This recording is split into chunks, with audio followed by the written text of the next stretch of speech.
Hey up folks, welcome back. So I'm out tonight for another wild camp. Just up on Stanton Moor in the Peak District. It's not too far from Matlock. Some of the views are really nice. I don't know how much you'll see on camera yet, but I'll try and capture some more later. There's a few things around here worth looking at, so you might see in the distance there's cork stone that you can climb up and stand on top of. There's some steps carved into it. There's a few other things like that as well around here. There's a stone circle that I'm going to head to in a minute, and I'll show you that. It's still quite early, it's only about 4 o'clock, so I'm going to have a bit of an explore around. I'll show you the sights. Then I bought the Wild Country Helm 1 compact with me that I did a first look at it the other week, a video on that. But this is the first real test, I guess. So we'll see what that's like. I'm sure I'll have a couple of other bits of new kit as well to show you. Got a new pump sack for my Exped mat. It's a cheaper alternative to the Schnozzel or Schnozzel or however you say it. So yeah, I'll show you that in a bit as well. Stick around for that. But in the meantime, make yourself comfortable and we'll go and explore a bit.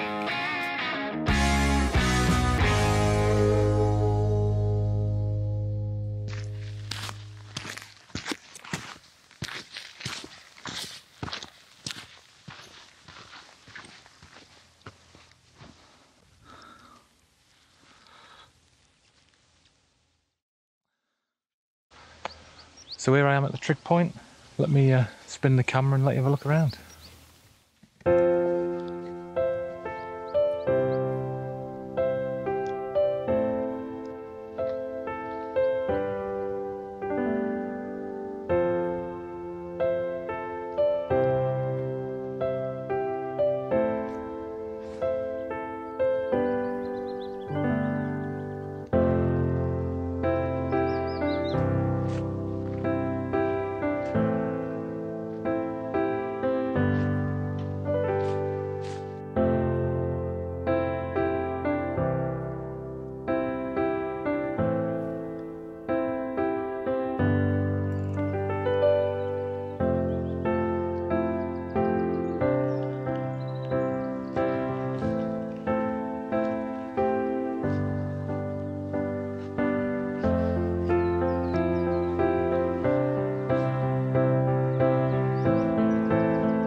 So this is the 9 Ladies stone circle.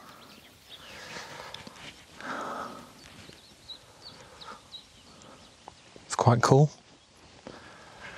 It's been here I think since 1998, so just have to take that split up.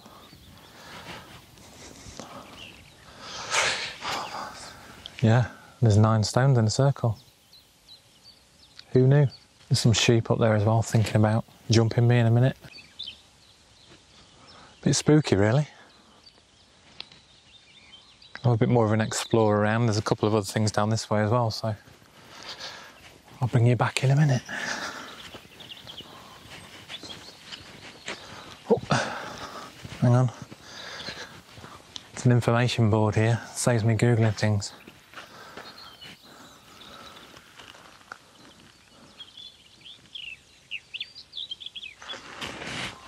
There you go. Pause the video on that frame and read that. Saves me looking on Wikipedia for you.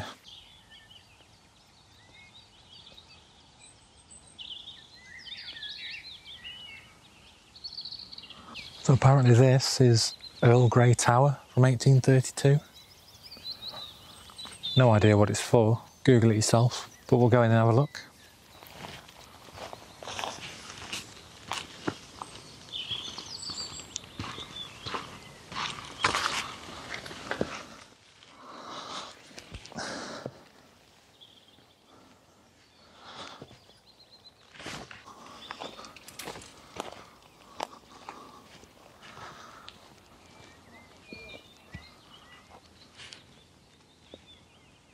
Yeah, it's a shame we can't get inside it, but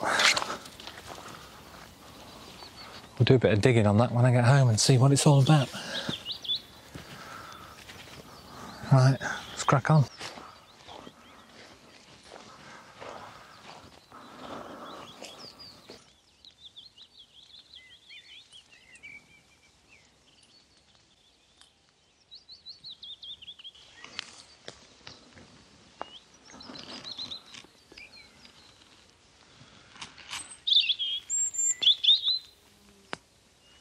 Don't know what these pinky, purpley coloured flowers are, but there's loads of them scattered all over the place in bushes.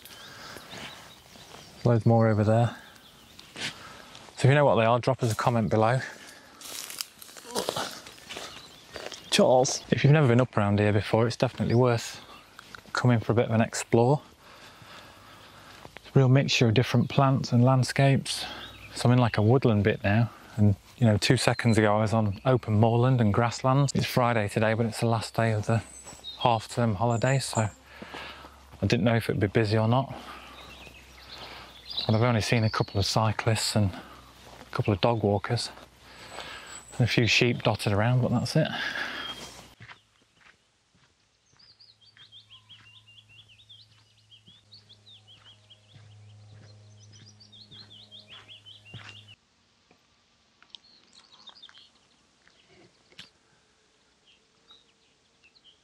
Okay, so here we are back at Corkstone, just on a circular walk really. It's 2.5 miles all the way around the edge. There's a bit of, I think it's an old quarry down here, so I'm just going to head down there and find some shade and sit and have a drink, I think. Let's go and check it out.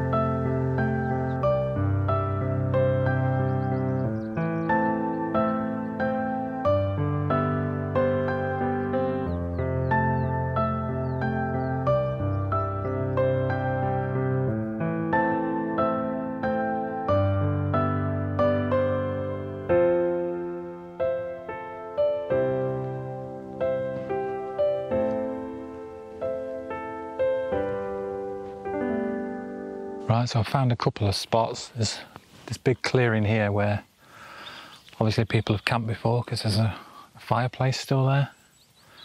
So I'm probably going to sit around here for a bit, have a drink, might make some food before I pitch. And if nobody appears, I'll pitch around here. But if they do, there's a couple of spots further back there that I could go to as well. So I'm just going to chill for a bit and then I'll bring you back when I'm either cooking or pitching. See you later.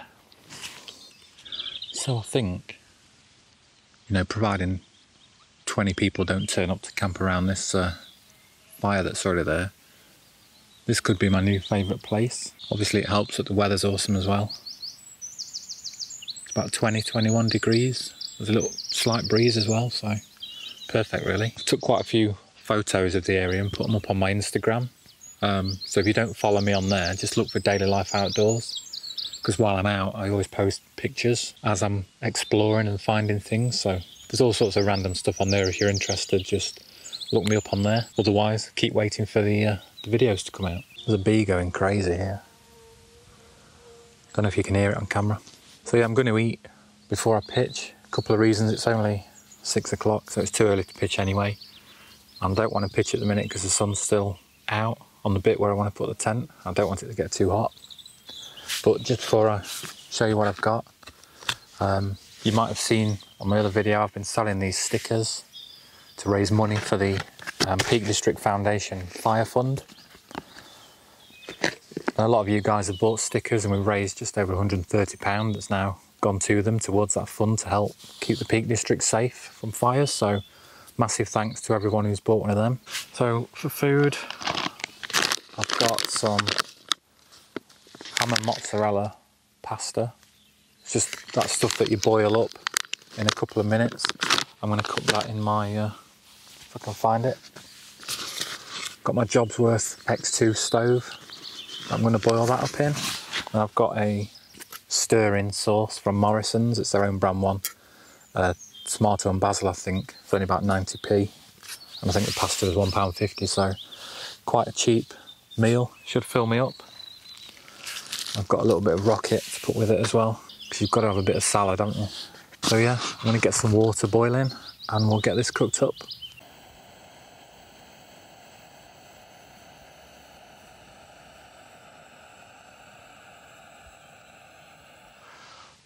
Here it is. Hopefully you can see that. Ooh. Just boil your water up, throw that in for a couple of minutes, and then I use probably a third of that stir-in sauce.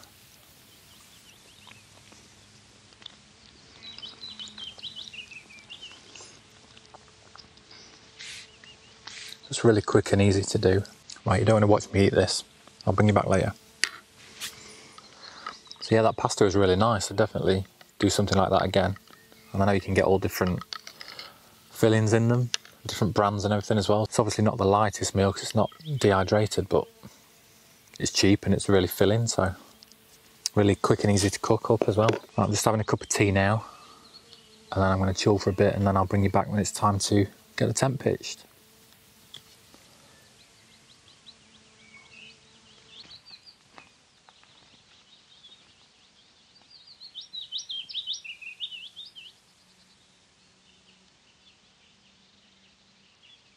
Right, so just a quick update. I've moved from where I was because it just felt a little bit exposed and a little bit popular, especially with that fire pit being there. So I've found a spot here, which is just down from the top, but I'm behind this tree, so I don't think anybody will see me. And then over this direction, I can see through the trees, all the fields and stuff, and then the sun's going down through the trees there. I'll just show you as well. So once I'm set up, I'll come and sit up here. And then, I don't know if you can see it on camera, got that view through the trees there. Again, I don't know if it's focusing on camera, but the view over that way is awesome. So once I'm set up, I'll come up here and watch the sun go down. Right, let's get the tent sorted. Can you see it? It's camouflaged.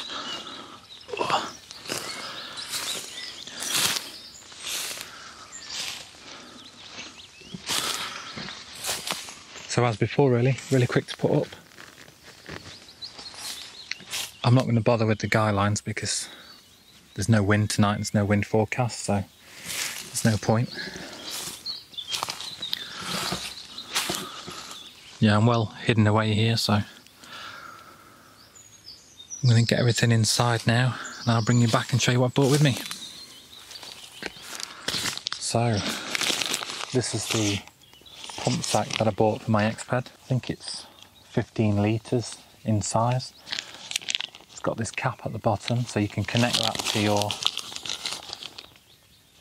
inflation valve on the mat, and then gather air in the bag to pump it up. Well, the Sinmat 7 has got a built-in pump, but it takes ages. So yeah, this fits onto the Exped valve. I think it's a 21mm or 22mm hole. It will fit other mats as well, but obviously check the size. And I got that from AliExpress, so I'll put a link below. It's not an affiliate link or anything. Exped do one called the Schnozzel or Schnozzel, and it's over £20. And like I say, this was just over £7 delivered, so big difference. Fill it there. Close the top.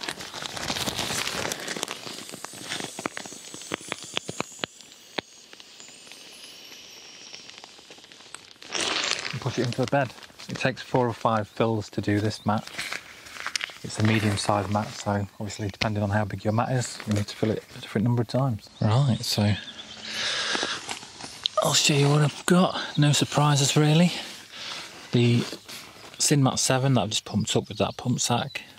Trekology I Love pillow with my buff over it. They have just bought out a deluxe pillow that's got a cover already on it, similar to that, which I'll probably try next, or if that one ever dies on me. That red bag down there has just got my Anchor power bank in it and the cable to charge my watch. Got my ice flame down quilt. It's going to be quite a mild night. I think it's going to get down to 6 or 7 degrees. I've left that door with the solid bit open, just a mesh on there to hopefully keep the tent cool. And then down this end I've just got my bag of bags, so everything that comes in a bag, keep it all together down there, and then it just makes it easier to pack it up in the morning. I've not put my rucksack in yet. That's going to go in that storage area through there when I go to bed later. And then my boots will either go down the top end there or in the vestibule bit here. Right, I'm going to go chill for a bit, I think, and I'll bring you back later.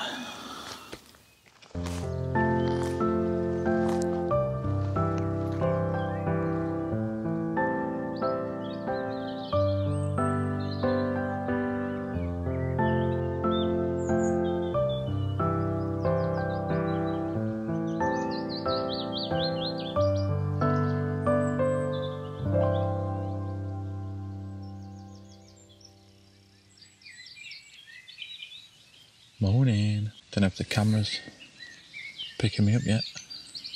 So it's 4:25. Slept like a log last night. You could probably hear all the birds chirping away. Woke me up this morning, but it's fine. I feel like I had a good night's sleep, so I'm quite happy to get up. Start getting a few things together and packing bits away, and then I'll bring you back and let you know what I thought to the tent and give you my verdict. So that's me all packed up, guys. This is where I was. I don't need to say it, but leave no trace. The bag's all packed up over there. Got my rubbish bag just behind it as well. In terms of that tent, I really like it. I thought I'd feel a bit claustrophobic in it with it being a one-man tent and obviously being small and compact inside, but I think because it's white on the inside and it's quite light and airy, it didn't feel claustrophobic at all. The size of it's ideal. Obviously, where I pitched, I wouldn't have been able to put my Lanchon 2 or my Cloud Up 2 there, so it's given me more possibilities for places to be a bit more stealth, I think, which is good.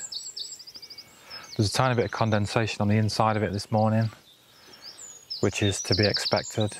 I'm in amongst loads of trees and grass, and there's only a small amount of mesh on the inside of that one. It's not a problem for me, I'll just dry it out when I get home, but I know it might be a problem for some people, so I'm just letting you know. I'm just gonna get the breakfast of champions, and then I might have a bit of a mooch around before I go and see if anyone's stolen the car. But I'm just gonna find my way out of here. Thanks for coming along. If you enjoyed the video, give us a thumbs up, give us a thumbs down if you didn't. Don't forget to whack subscribe, and I'll see you next time. Bye. Please be there, please be there, please be there, please be there, please be there, please be there. Yes, car's still there. Looks like the tyres are still pumped up as well. Awesome. Take care, y'all. Later, bye.